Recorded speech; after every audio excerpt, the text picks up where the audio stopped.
Bonjour à toutes et à tous, je suis en vacances à l'heure actuelle mais le prochain Art of Millennium est en préparation mais me demande cela dit énormément de travail. Histoire de contextualiser cette vidéo, l'an dernier, alors que l'affaire George Floyd était en train de défrayer la chronique, j'avais écrit pour le compte du forum Vachenko un article sur l'historique du racisme dans le cinéma et autres médias. Sauf qu'en ce moment le site est en pleine restructuration, de ce fait mon article n'est à ce jour plus accessible. Je vous invite néanmoins à suivre l'équipe du forum sur les réseaux sociaux, c'est-à-dire Discord, Instagram et même YouTube. Et vu qu'il faut bien que je maintienne cette chaîne en attendant que le prochain Art of Millennium arrive, je me suis dit, pourquoi pas reprendre mon article, réécrire certains passages et en faire une vidéo.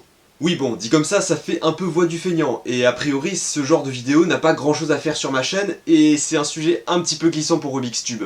En effet, vous l'aurez compris, on va faire un petit retour dans le temps, et parler de choses dures. Aujourd'hui, on va parler du racisme dans le cinéma et les médias en général.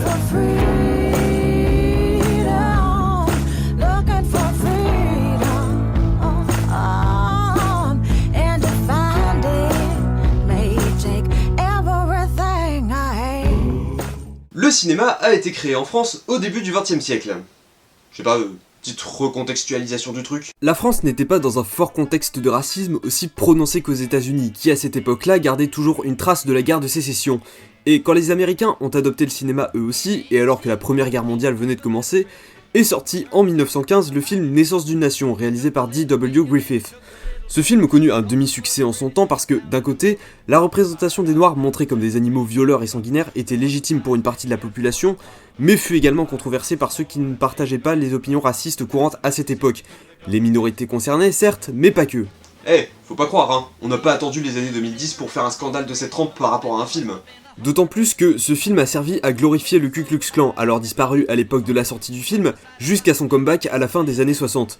Et en faisant des sauveurs des blancs purs et innocents face aux noirs barbares et sanguinaires. Si jamais cette donnée vous a échappé, je vous rappelle que le Ku Klux Klan était quand même une organisation oppressive basée sur la haine d'un groupe ethnique. Je sais pas, ça me paraît toujours important de le préciser. De nos jours, il est plus qu'évident qu'un film comme celui-là ne verrait jamais le jour. Il représente un message qui était préjudiciable à son époque et qui est complètement obsolète aujourd'hui. Mais Naissance d'une nation n'est pas le seul à avoir fait scandale. On peut aussi citer Autant n'emporte le vent, sorti en 1939 et réalisé par 4 réalisateurs qui se sont succédés, qui contrairement à Naissance d'une nation est resté un chef-d'œuvre dans l'histoire du cinéma, étant le premier grand film hollywoodien. Il a toutefois fait scandale à cause de sa tentative douteuse de faire l'apologie du Vieux Sud et de représenter les Noirs comme des serviteurs simples d'esprit et fidèles à leur poste. Je dirais bien que c'est une amélioration par rapport à la représentation des Noirs dans Naissance d'une nation, mais ce serait comme dire que se couper un bras, c'est mieux que de se couper les coups. Le film a toutefois fait remporter un Oscar à l'actrice Hattie McDaniel, première actrice noire qui a eu ce privilège. Mais j'avoue que ça me laisse un peu perplexe. Vous savez quel rôle elle a joué?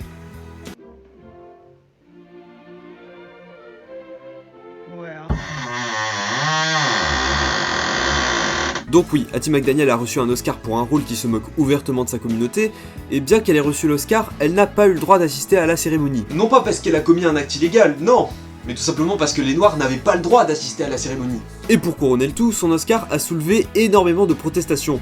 D'un côté de la part de blancs racistes, mais on n'est plus à ça près, mais surtout de sa propre communauté qui l'accusera de perpétuer l'image de la domestique noire. Notez que je n'ai vu aucun de ces deux films. Bon, Autant on emporte le vent, ça arrivera peut-être un jour. Mais bon, 4 heures de film qui tentent maladroitement de faire l'apologie du Vieux Sud, là tout de suite, je pense que je peux pas. Et puis je sais, il faut pas voir le film que sous cet angle. Mais les histoires d'amour et moi, ça fait 2.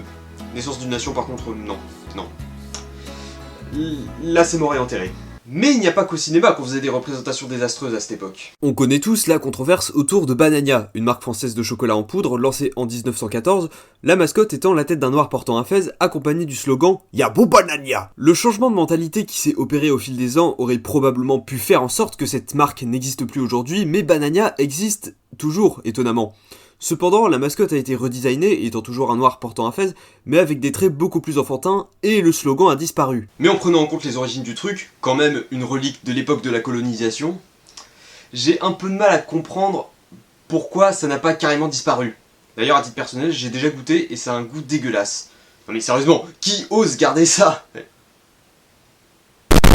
Et c'est exactement les mêmes problèmes qui ont conduit à la controverse autour de Tintin au Congo en 1931, où même les animaux s'expriment mieux que les noirs.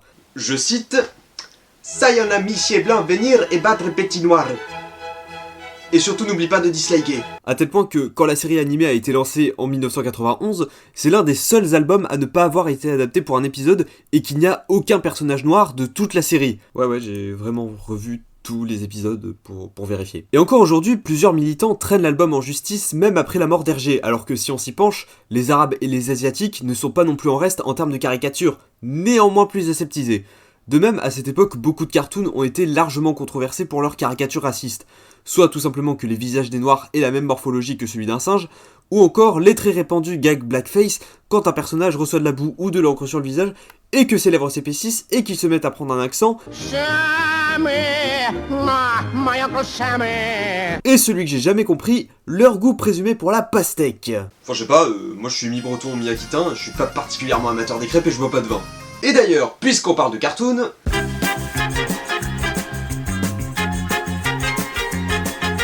De nos jours, c'est devenu une mode de se moquer du racisme, et je pense que c'est totalement légitime, et que c'est le principe même de l'arroseur arrosé. Certains humoristes, comme Anthony Cavana, l'ont fait, et il suffit de voir les nombreuses œuvres subversives qui sortent de nos jours. Connaissez-vous South Park? Mais oui, bien sûr que vous connaissez South Park. Série d'animation critique de la société américaine, à l'instar des Simpsons, des Griffins ou autres American Dad. Et parmi les personnages de cette série, la grande star, c'est Eric Cartman, gamin de 9 ans certes, mais raciste, antisémite, misogyne, homophobe, bref, intolérant envers toutes les minorités.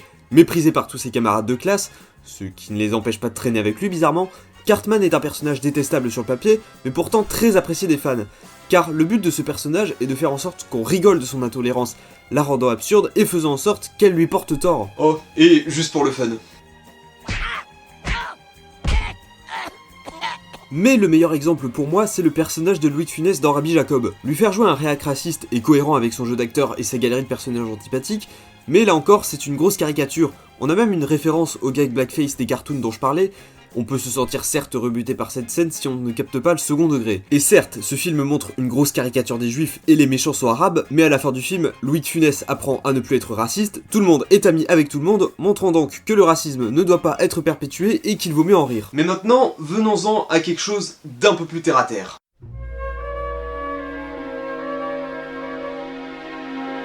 Les années 60 sont une décennie assez marquante dans l'histoire des États-Unis. Déjà à cause de la guerre du Vietnam ayant lancé des tonnes de mouvements comme le mouvement hippie, mais surtout la politique ségrégationniste imposée par Nixon qui perdurera jusqu'à la fin des années 70. Les préjugés amassés depuis la guerre de sécession ayant laissé des séquelles sur les mentalités, très vite les Noirs ont été reconsidérés comme une race inférieure n'ayant pas le droit de se mélanger aux Blancs, allant même jusqu'à la création d'un nouveau Ku Klux Klan. Des mouvements d'opposition d'Afro-Américains se sont évidemment mis en place, comme le mouvement des Black Panthers, pas de blague sur Marvel, merci. Le geste de révolte de Rosa Parks et les combats aux idées néanmoins opposées de Martin Luther King, préférant militer avec pacifisme, et Malcolm X prônant la confrontation directe. La série de comics X-Men, éditée par Marvel, a d'ailleurs une représentation de ce combat, les mutants étant une métaphore des Afro-Américains, Charles Xavier étant Martin Luther King et Magneto étant Malcolm X. Mais dans les années 70, alors que la ségrégation est toujours présente, les Noirs peuvent néanmoins plus s'exprimer, par exemple grâce au film de Black Exploitation, ou dans certains styles musicaux, puisque c'est à cette époque qu'ont émergé des artistes comme Michael Jackson ou Tina Turner. Et ce n'est qu'à partir des années 80 que les Noirs ont enfin pu être entièrement considérés comme égaux. Encore aujourd'hui, des films sortent sur la ségrégation et l'esclavage, faisant prendre conscience à ceux de cette génération que l'humanité commet des erreurs et qu'elles ne doivent en aucun cas être reproduites.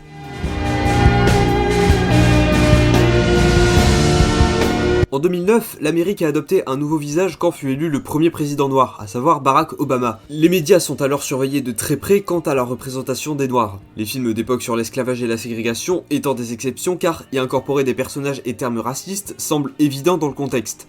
Il a par exemple failli y avoir une controverse quand Disney a sorti La Princesse et la Grenouille, mettant en scène pour la première fois une héroïne afro-américaine.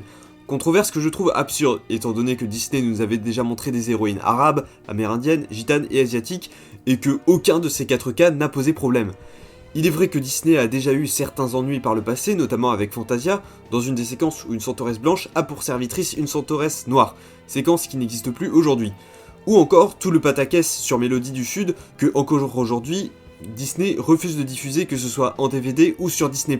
Et pour La Princesse et la Grenouille, Disney a dû corriger certains points du postulat de départ pour éviter la controverse. Le film devait s'appeler en VO The Princess Frog, ce qui sonnait comme un surnom rabaissant, et l'héroïne devait s'appeler Maddie, ce qui faisait penser à Mamie, le nom du personnage d'Hattie McDaniel d'Autant n'importe le vent dont je parlais plus tôt. On est malheureusement dans une époque où on ne peut plus s'exprimer librement sur tout et n'importe quoi, car la compréhension du second degré n'est malheureusement pas à la portée de tout le monde. Certains humoristes comme Michel Leb ou l'autre là, comment il s'appelle ? Bref, certains humoristes qui ont fait scandale pour leurs blagues xénophobes, qu'elles le soient vraiment ou non, et il faut faire attention de nos jours. Vous aurez noté que je ne parle que du racisme envers les noirs, en même temps, c'est celui dont on parle le plus et qui est le plus fréquent. Mais pour rester dans le domaine de la liberté d'expression, vous vous rappelez de ce qui s'est passé en 2015 ? Vous vous rappelez de Charlie Hebdo. On s'éloigne un petit peu du sujet car la raison de cette tuerie est dans un but religieux et non ethnique. Mais voilà où je veux en venir. Chaque minorité a des valeurs à défendre, des valeurs morales, religieuses ou même tout simplement humaines. Le meurtre, ou même par extension le terrorisme, ne sont cela dit pas la meilleure solution, loin de là. J'irais même jusqu'à dire que plus les attentats islamistes auront lieu, plus l'islamophobie et le stéréotype des musulmans terroristes va s'accroître. Et ça me désole, car ça montre que notre monde dévoile de plus en plus sa haine et son intolérance dans un cas comme dans l'autre. Et l'intolérance nous conduit à ce que l'humanité fait de pire.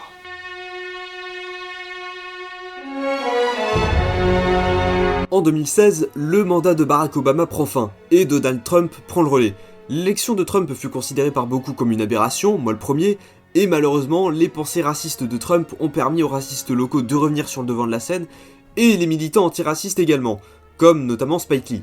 Pour ceux qui ne le connaissent pas, Spike Lee est un réalisateur afro-américain très engagé contre le racisme. Il a d'ailleurs réalisé le biopic sur Malcolm X en 92, avec Denzel Washington dans le rôle titre. En 2013, quand Quentin Tarantino a sorti son film Django Unchained... Bah oui, évidemment que j'allais parler de ce film, c'était sûr. Spike Lee a été outré par le film, notamment à cause de la surutilisation du mot nigger. Je peux comprendre son indignation, mais comme je l'expliquais plus tôt, un film d'époque est obligé d'employer des termes racistes pour mieux coller à l'époque dépeinte. Mais est-ce forcément à raison ?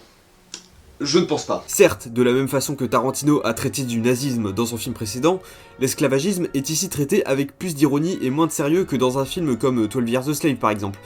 Mais d'une part, il dénonce justement l'esclavage en montrant un héros se rebeller contre un monde fait de violence et de racisme sans pour autant tomber dans le manichéisme, car Django et son partenaire, le Dr Schultz, affrontent 3 adversaires majeurs durant le film.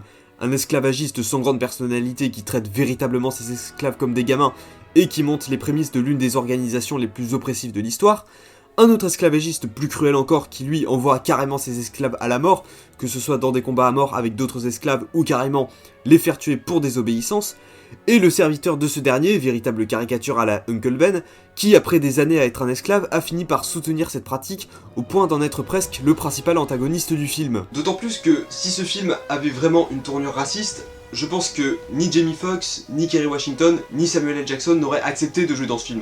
Ni même aucun autre acteur noir impliqué dans le tournage. Il y a toutefois des cas de militantisme qui vont un peu loin, ne nous le cachons pas. Les producteurs des Simpsons ont l'an dernier décidé, à cause de ça, que dorénavant les personnages noirs ne seraient plus doublés par des blancs. Il faut savoir que le casting américain des Simpsons est un cercle assez fermé, qui, en dehors des invités et de certains acteurs de passage, ne comporte que 6 comédiens, tous blancs. Et dans cette série, les personnages noirs ne sont pas particulièrement typés. À part Carl un petit peu. Mais ils essaient d'imposer une sorte de règle comme quoi, pour doubler un noir, il faut être noir. Dans le monde du doublage français, on a vu certains acteurs comme Morgan Freeman, Danny Glover, Denzel Washington, Chris Tucker, Damon Wayans, ou justement Jamie Foxx à ses débuts, être doublés par des blancs. Pour certains même, ça continue encore. Bref, je n'empêche aucune forme de militantisme étant militant moi-même. Car oui, j'ai beau être un jeune homme français, blanc, hétéro, je ne fais pas partie d'une minorité quelle qu'elle soit, mais je milite contre l'intolérance de façon générale. Seulement, je pars du principe que le militantisme, ça doit se faire avec modération. Pour revenir à Spike Lee, je voudrais revenir sur son dernier film, sorti il y a 3 ans, et qui est pour moi une parfaite synthèse, Black Klansman, j'ai infiltré le Ku Klux Klan, film qui retrace l'histoire vraie d'un flic noir du Colorado, qui monte une opération visant à infiltrer le Ku Klux Klan pour les empêcher de causer tout acte de violence. Le film se montre clairement militant, taclant d'ailleurs Naissance d'une nation et Autant n'importe le vent, et se termine sur des images des manifestations à Charlottesville. Ces images contiennent, en plus des actes de violence, 2 témoignages. Celui de David Duke, ancien grand sorcier du Ku Klux Klan mis d'ailleurs en scène dans le film, qui bien entendu approuve ces actes de violence, mais surtout... Donald Trump, qui affirme que blanc ou noir, il y avait des bonnes personnes des 2 côtés.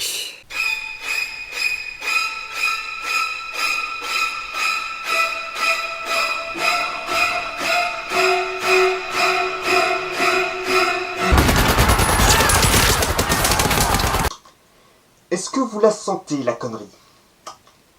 Est-ce que vous le sentez, le je m'en foutisme?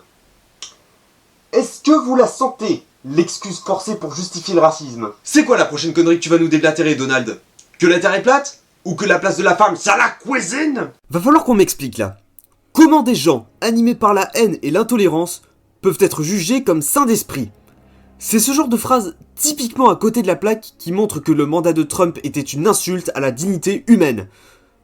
Dieu merci, ce mec a enfin dégagé. Bon, on n'est pas à l'abri d'un deuxième mandat, certes, mais profitons de son absence. Et Biden fait pas trop parler de lui, donc on va dire que ça se passe bien. Je vais vous raconter une petite anecdote. Dans les commentaires d'une vidéo dont je le tairai le nom, j'avais fait une petite blague sur Trump. Tout le monde en fait, donc on peut pas vraiment dire que je joue avec le feu à ce stade. Et figurez-vous que j'ai reçu une réponse d'un mec qui avait Hitler en photo de profil, je ne déconne même pas. Et qui s'est mis à m'insulter de pro-Biden et de tout ce que tu veux. Je n'ai pas pu screener toutes les réponses que j'ai reçues, mais j'ai signalé cet utilisateur. Dans le monde merveilleux d'internet, et même en dehors, ce genre de personne est nocif et il faut les bannir de son entourage. Mais faites-le sans violence. Faites-le en leur montrant du mieux qu'on peut que leurs valeurs ne sont pas valables. N'oubliez jamais que vos convictions morales sont votre plus grande force.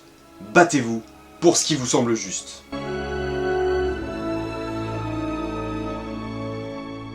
Certains me feront peut-être remarquer que c'est surtout les États-Unis qui font face à ce genre de problème. Et que nous, Français, on devrait plus y rester un petit peu indifférents parce que la politique de notre pays n'est pas non plus la meilleure qui soit. Bon, ça va, ça s'est passé dans un autre pays, c'est pas grave.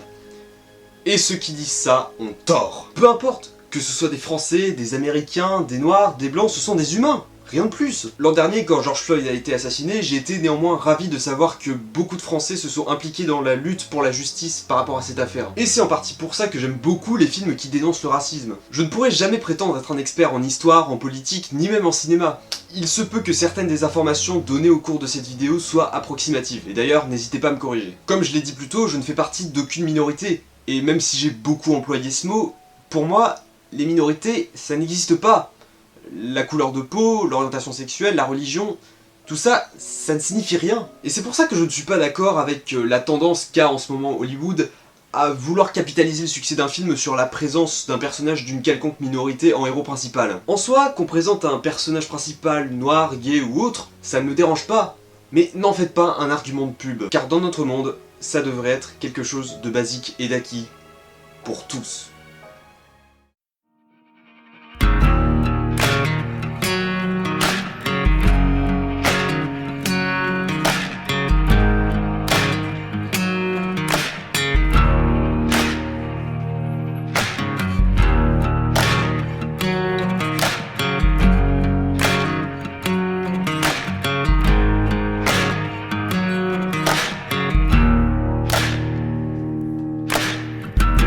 Everything is turned to black.